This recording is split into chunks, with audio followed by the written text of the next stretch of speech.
ये पिछली भी आपसे चर्चा की थी कि हाइजेनबर्ग अनसर्टेनिटी प्रिंसिपल अनिश्चितता सिद्धांत केवल दो विहित संयुग्म राशियों पर ही लागू होता है। यह विशेष आपको ध्यान देना होगा कि दो विहित संयुग्म राशियाँ कौन कौन सी हैं, इसके बारे में पहले ही बताया, एक बार फिर बता रहे हैं कि जिन दो भौतिक राशियों का गुणनफल की विमाएँ प्लांक कांस्टेंट की विमा के बराबर हों तो वे दोनों यहाँ पर क्वांटम मैकेनिक्स में विहित संयुग्म राशि के रूप में मानी जाती है। जैसे स्थिति संवेग के लिए, ऊर्जा समय के लिए, यदि कण की ऊर्जा को E, समय को T को एक साथ मापित किया जाए, ऊर्जा में अनिश्चितता डेल्टा E, समय में अनिश्चितता डेल्टा T हो, तो हाइजेनबर्ग अनसर्टेनिटी सिद्धांतानुसार delta E dot delta T is greater than equal to h×2। यह संबंध यह व्यक्त करता है कि किसी क्वांटम कण की ऊर्जा के मापन के दो प्रेक्षण लें और इन दोनों प्रेक्षणों में डेल्टा T समय अंतराल हो तो मापित ऊर्जाओं में डेल्टा E का अंतर आएगा। जैसे एक समय पर हमने उसी निकाय की ऊर्जा ज्ञात करी, थोड़े समय पश्चात उसी निकाय की उसी स्थान पर दोबारा ऊर्जा ज्ञात करी तो दोनों की ऊर्जाओं के मान में अंतर आएगा। ठीक है, इसका मान h×डेल्टा T से कम कभी भी नहीं होगा। ऊर्जा मापन के मध्य अंतराल को बढ़ाएं तो मापित ऊर्जाओं में अनिश्चितता कैसे हो जाएगी, कम हो जाएगी। तो यहाँ इस डेल्टा T को बढ़ाते जाएंगे तो ऊर्जा में जो अंतर है, ऊर्जा के मान में जो अंतर आ रहा है या अनिश्चितता आ रही है वो कम होती जाएगी और जितनी जल्दी डेल्टा T का मान कम से कम रखेंगे तो ऊर्जा के मान में जो अनिश्चितता है या मापन में जो अंतर है वो बहुत ज़्यादा से ज़्यादा हो जाएगा। ये क्यों है, इसके बारे में कुछ स्पष्टीकरण आप देखें। अनिश्चितता सिद्धांत यह नहीं कहता कि स्थिति या संवेग का प्रशुद्ध मापन नहीं किया जा सकता। कई बार कन्फ्यूजन होता है बच्चों के बीच में, वो समझते हैं कि अनिश्चितता सिद्धांत ये कह रहा है कि स्थिति संवेग, ऐसा नहीं है। स्थिति अकेले का मान ज्ञात करना चाहें तो परिशुद्ध मापन कर सकते हैं, अकेले संवेग का मान किसी समय पर ज्ञात करना चाहें कर सकते हैं। ठीक है, परंतु स्थिति और संवेग दोनों का एक साथ एक ही समय पर पूर्ण परिशुद्ध मापन संभव नहीं है। दोनों का एक साथ एक समय पर, ठीक है, मान तो हो जाएगा लेकिन पूर्ण परिशुद्ध मान संभव नहीं।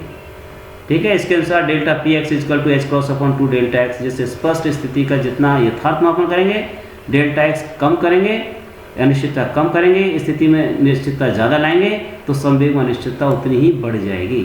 स्थिति का पूर्ण यथार्थ मान डेल्टा x यदि टेंस टू 0 करें तो संवेग मापन में पूर्णतः अनिश्चितता टेंस टू इन्फिनिटी उत्पन्न हो जाती है।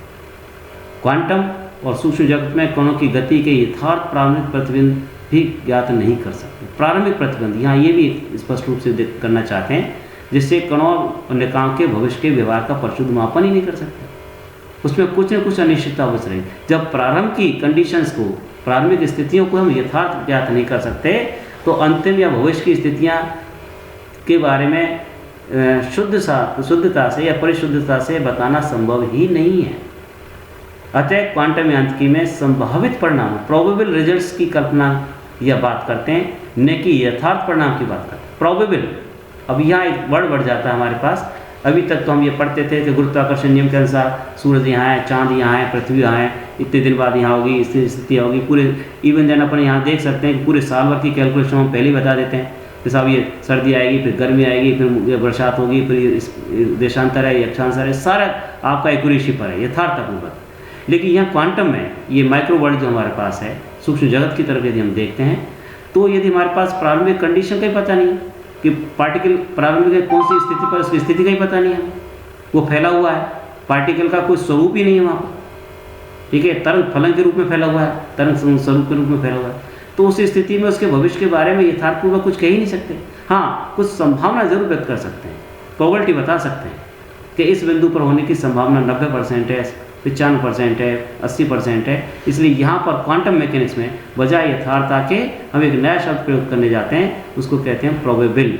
ठीक है, कल्पना या बात करते हैं, जबकि चिरसम्मत भौतिकी में पूर्णतः यथार्थता की बात करते हैं। नंबर 2 बात, कोणीय विस्थापन और कोणीय संवेग में भी उसी प्रकार अनिश्चितता का सिद्धांत लागू होता है जिस प्रकार रेखीय विस्थापन और रेखीय संवेग होता है।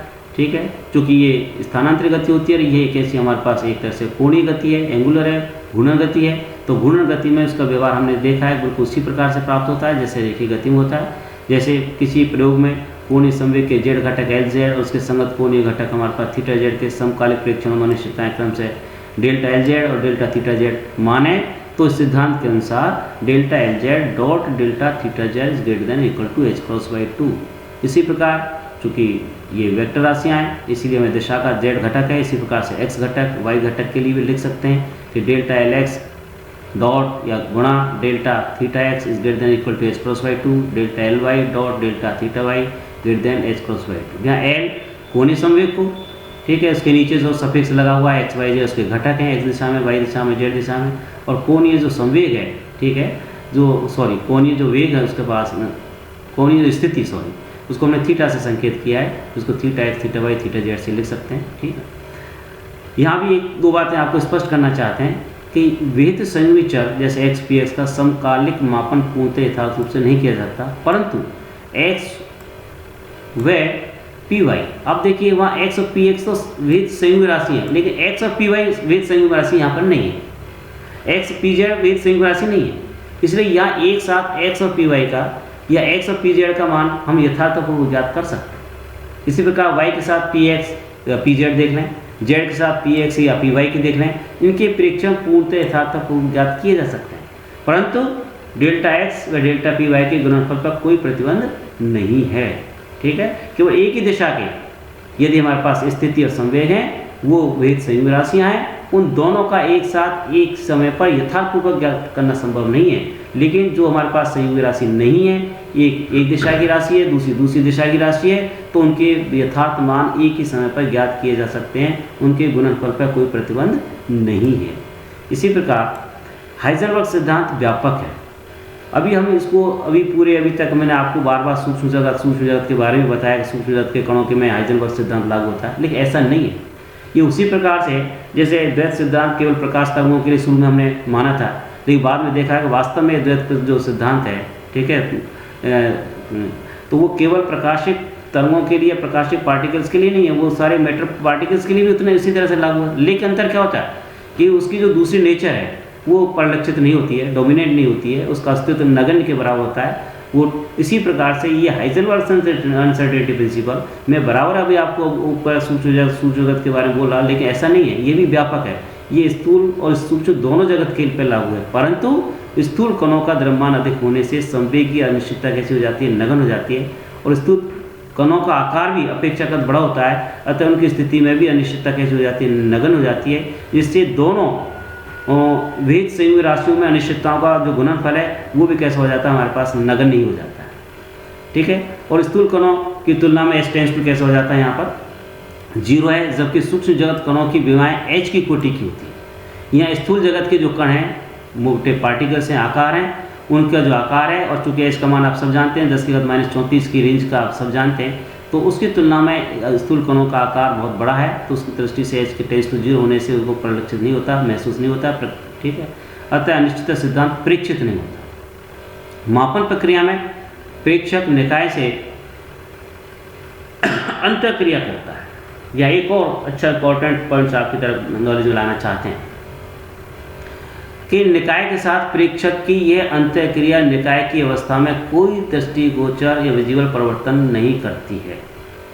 आप जानते हैं कोई भी यदि परिवर्तन होता है, अवस्था परिवर्तन होता है, तो उसके लिए कहीं न कहीं इंटरेक्शन होना आवश्यक है। अंतःक्रिया तो होगी, लेकिन अंतःक्रिया के कारण से निकाय पर क्या प्रभाव पड़ा, ये एक महत्वपूर्ण प्रश्न सामने आता है। तो स्थूल जगत में उस अंतःक्रिया के कारण से निकाय के साथ प्रेक्षक की अंतःक्रिया से निकाय की अवस्था में कोई एक तरह से विजिबल परिवर्तन दिखाई नहीं देता, या एक तरह से परिवर्तन दृष्टिगोचर नहीं होता है, अतः अनिश्चित सिद्धांत भी प्रेक्षित नहीं होता है। जबकि सूक्ष्म जगत पार्टिकल्स जो हमारे पास हैं उसमें प्रेक्षक की जो अंतःक्रिया है, उसका इंट्रैक्शन उसके साथ निकाय के साथ है, वो निकाय की अवस्था में विक्षोभ उत्पन्न कर देता है, जिससे मापन के परिणामों में भी कैसी आ जाती है, अनिश्चितता उत्पन्न हो जाती है। इसलिए ये एक और इंट्रैक्शन के कारण से उस निकाय पर, उस पार्टिकल पर क्या इफेक्ट होगा, उसकी स्टेट पर क्या अंतर पड़ेगा, ये भी एक इम्पॉर्टेंट पॉइंट्स होता है, जो कि स्थूल जगत के निकाय पर ये करीब करीब नगण्य प्रभाव डालता है, इसका कोई प्रभाव नहीं पड़ता, जबकि स्थूल जगत के पार्टिकल्स में ये इंट्रैक्शन जो प्रेक्षक और पार्टिकल्स के बीच में है या निकाय के बीच में है, वो इंट्रैक्शन भी वहाँ पर डोमिनेट होता है, वो भी उस निकाय की अवस्था में विक्षोभ उत्पन्न करने में सक्षम है, इसलिए उसके मापन के परिणामों में भी अनिश्चितता उत्पन्न हो जाती है। अब ये अनिश्चितता हाइजेनबर्ग प्रिंसिपल के अनुसार हमने देखा कि उसकी प्रकृति के कारण से प्राकृतिक है, उसके कोई मेजरमेंट के कारण से नहीं है। यद्यपि मेजरमेंट के कारण से भी अनिश्चित उत्पन्न होती है, लेकिन इतनी नहीं हो सकती। ठीक है। अब अनिश्चितता सिद्धांत के हम कुछ ऐसे एप्लीकेशंस पर चर्चा करना चाहते हैं, ठीक है, जिससे हमें दूसरे जो रूल्स हैं, दूसरे जो सिद्धांत हैं भौतिकी के, उसके कारण से परिणाम और अनिश्चितता सिद्धांत के कारण से जो परिणाम प्राप्त होते हैं, उनमें देखना चाहते हैं कि क्या अंतर आता है। क्या दोनों एक तरह का ही परिणाम देते हैं? तो ये मान लिया जाएगा भाई अनिश्चितता सिद्धांत कैसा है, सही है। यदि अनिश्चितता सिद्धांत का उपयोग करके फिर हम परिणाम ज्ञात करें किसी प्रॉब्लम्स का और उसका रिजल्ट कुछ और आता है, और दूसरे जो हमारे पास जो मेथड्स हैं या दूसरे तरीके हैं उसकी सहायता से रिजल्ट कुछ और आता है, तो नेचुरल है कहीं न कहीं संदेह की स्थिति में इसमें संशोधन की आवश्यकता है या कुछ प्रॉब्लम। लेकिन हम चेक करना चाहते हैं, यहाँ पे 4 ऐसी प्रॉब्लम्स हैं। हाइड्रोजन परमाणु के मूल ऊर्जा स्तर के जो ऊर्जा स्तर है, सबसे ग्राउंड स्टेट की जो एनर्जी लेवल्स है उसकी ऊर्जा ज्ञात करना चाहेंगे। ठीक है। ऐसे सिंपल हार्मोनिक ऑसिलेटर के जो एक तरह से सबसे नीचे का मूल ऊर्जा स्तर की जो ऊर्जा है वो ज्ञात करना चाहेंगे। ऐसे ही हम यहाँ पर जो हमारे पास स्पेक्ट्रम रेखाओं का स्वाभाविक विस्तार है वो देखना चाहते हैं कि क्यों उसका एक तरह से फैली हमें स्पेक्ट्रम रेखाएं प्राप्त होती हैं, वो देखना चाहेंगे। तो इस प्रकार के 3-4 प्रॉब्लम्स पर यहाँ पर खासकर हम चर्चा करेंगे। ये एग्जाम की दृष्टि से बहुत इंपॉर्टेंट है। इनमें से एक दो प्रॉब्लम्स का बात पूछी जाती है। खासकर ये भी देखना चाहेंगे कि क्या नाभिक में इलेक्ट्रॉन्स की प्रेजेंस या एग्जिस्टेंस या उसका अस्तित्व है या नहीं। आप सब जानते हैं कि रेडियो एक्टिव जब हमारे पास मटेरियल्स होता है, इसमें जब रेडियो एक्टिव पार्टिकल्स बाहर निकलते हैं तो अल्फा पार्टिकल्स में हैं, बीटा रेज कह सकते हैं, बीटा कण भी कहते हैं। तो बीटा कणों ग्रुप में कौन मिलता है? बीटा कणों ग्रुप में इलेक्ट्रॉन्स हैं। तो क्या नाभिक के एक तरह से कहना चाहिए कि इसके विघटन से, ठीक है, नाभिक विघटन से क्या इस नाभिक के अंदर इलेक्ट्रॉन्स हैं जिसके कारण से कि हमें बीटा कणों के रूप में या बीटा रेज के रूप में प्राप्त होते हैं। लेकिन हम यहाँ पर प्रूव करेंगे अनिश्चितता सिद्धांत की सहायता से कि नाभिक के अंदर इलेक्ट्रॉन का अस्तित्व संभव नहीं है। नंबर 1 प्रॉब्लम, हाइड्रोजन परमाणु की मूल स्तर की ऊर्जा। हम सब जानते हैं कि हाइड्रोजन परमाणु के नाभिक में केवल एक प्रोटॉन होता है और एक इलेक्ट्रॉन के चारों चक्कर लगाता है, भ्रमण करता है। इलेक्ट्रॉन के सापेक्ष नाभिक को यहाँ स्थिर मान सकते हैं क्योंकि इलेक्ट्रॉन का द्रव्यमान m और संवेग p है।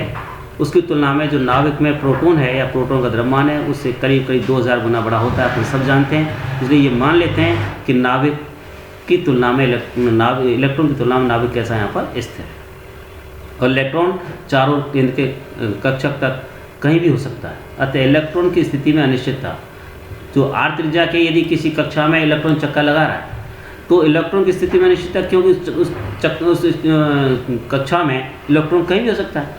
केंद्र से या नाभिक से उसकी दूरी कितनी होगी? त्रिज्या। तो उसकी स्थिति भी यदि मेजर करें, कभी यहाँ पर है कभी यहाँ पर है या उसकी परिधि पे कहीं भी हो सकता है, लेकिन उसकी स्थिति में अनिश्चितता किस ऑर्डर की हो सकती है?